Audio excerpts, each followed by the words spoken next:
Welcome to Mariners Fan Central. Seattle Mariners are playing chess while the rest of the division seems to be playing checkers. But the missing piece on the board is a second baseman who doesn't just fill the hole, but changes the lineup's ceiling. I've seen this happen before, that hesitation to pull the trigger.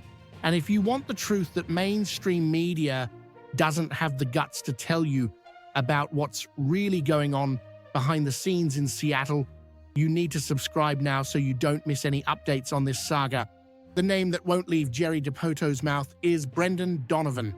It's no secret that the Cardinals are in total fire sale mode under Chaim Bloom, shipping off Sonny Gray and Wilson Contreras, and Donovan is the crown jewel left in St. Louis.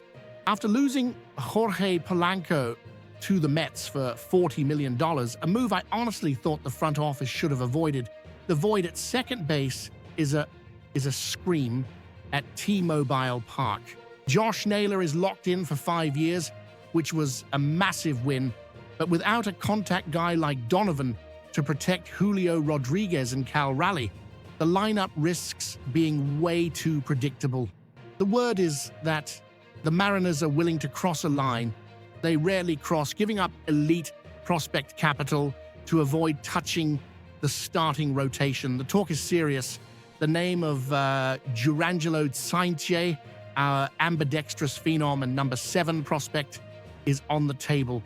The Cardinals desperately need young arms, and Sainche is exactly the kind of project Bloom loves, but here's the point. Seattle refuses to hand over any of the arms that took us to the ALCS last year. Brian Wu, Bryce Miller, and George Kirby are untouchable. If you think DiPoto is going to cave and put one of those guys in the package just to close the deal fast, you don't know his track record. He'd rather stack prospects like Michael Arroyo or even Lazaro Montes in the deal than weaken what is today the best rotation in baseball. We're talking about a team that was 1 win away from the World Series in 2025, losing to the Blue Jays in Game 7 like that, with Springer's home run left a deep scar. The sense of urgency has never been higher, and Donovan, with that lefty bat and the gold glove on his shelf, is the surgical fit for 2026. The reality is the market is thinning out, and the time for testing the waters is over. DiPoto's plan for 2026 is to be aggressive, but that aggressiveness has a clear limit, preserving the young pitching core. If the Cardinals dig their heels in and demand an MLB-level starter, the deal stalls. I feel like there's a dangerous tug-of-war here. On one side, St. Louis wants to rebuild fast. On the other, Seattle feels they are one player away from glory. And make no mistake, interest in Eugenio Suarez for a reunion still exists, but he's plan B. The total focus is Donovan. For his versatility, he can play second, third, the outfield corners. He's the type of player Dan Wilson needs for lineup flexibility.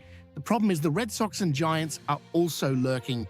If Seattle sits around waiting for the price to drop too much, they'll end up seeing Donovan wear another jersey, and we'll be here debating if Cole Young is truly ready to start in a championship year.